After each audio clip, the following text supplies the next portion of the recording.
Hi and welcome to Tesla Owners Club Australia Queensland branch. You are on this channel because you are interested in Tesla vehicles and Tesla technology, and now that you are curious and you are ready to explore remote areas of Australia, we have prepared these videos for you to explain all the charging options when you go off the beaten track. That means away from Tesla superchargers and away from Tesla destination chargers. Are you ready? Come with us, join us. Okay, so what I'm going to introduce you to now is a charging setup and a set of cables and leads that you can take, which basically allow you to take advantage of any charging option that might exist around Australia. There are a few different things that are required, different types of power sources, and so it's important to go prepared, because when you're out in the middle of nowhere, you don't want to find a great charging source and you don't have the right adapter for it. So what I'm going to introduce you to now is a unit called the Juice Booster. So there are various types of these units around. Juice Booster is just one of them. In my opinion, it's probably the best of the ones that are out there, although the best usually comes at a price. So they're the kinds of trade-offs to think about.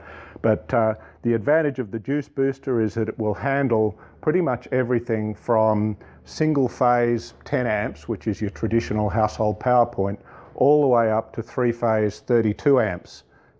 Which is, what you see with these big types of connectors like this. So the other factor to consider, of course, is, what is the maximum that your car can take? And various Tesla models all have different maximum charge rates. So this unit, which has the capacity to go up to three-phase 32 amps, only Tesla Model S's with the original, pre-2016 dual chargers will be able to take full advantage of that. However, even the current model Teslas will still be able to use these, and they can be used to charge at the maximum possible rate that your car will be able to handle. So the philosophy behind these is quite simple. There's the one end, the Mennekes connector, which is that traditional connector, and then the other end is designed to be completely open, and you can plug into it one of various types of tails that you can use to plug into different power sources. So at the most basic end of that is this one here. So all we literally do is take this end off here, plug it in, and then this one here is a 15 amp power point. You commonly see them at caravan parks and places like that. So a normal household power point is 10 amps.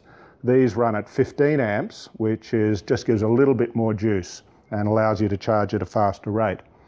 The next step up from that is the three-phase options. And the three-phase options, there are two of them. The one in my left hand here is a 20 amp power point. So that will plug into a three-phase 20 amp socket. And the one on the right is a three-phase 32 amp socket. The 32 amp is far more common around Australia. Most places you go, that's what they have, but I have been caught out and needed this because sometimes 20 amp is all that's available. So again, the same process, you just pick whichever one you want, plug it into the end here, plug it into the power source.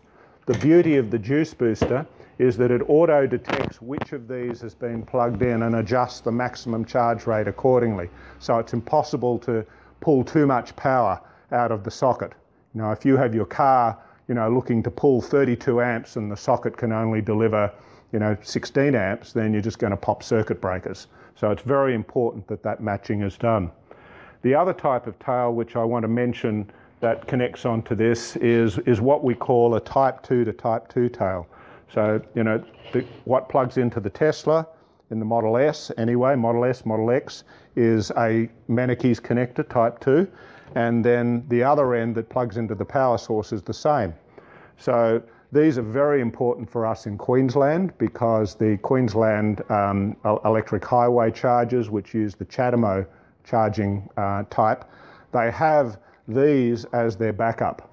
And we have experienced a degree of unreliability in the CHAdeMO chargers, and it's not a good look when you go in the middle of nowhere to charge up and suddenly find the charger doesn't work.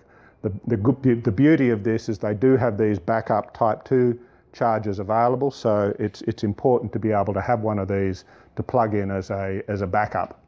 which I have also needed to use on one occasion when the chatter mode didn't work.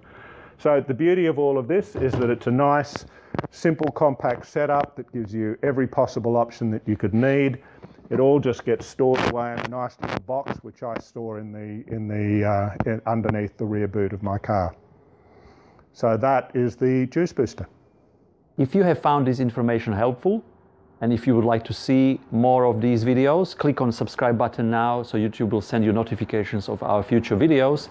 And if you are absolutely comfortable with driving around Tesla superchargers and Tesla destination chargers, don't worry about any of these extras, because these are for people interested in traveling to remote areas, say to Cairns, to Perth, to Darwin, or all around Australia. If you are new to this community, consider joining Tesla Owners Club Australia.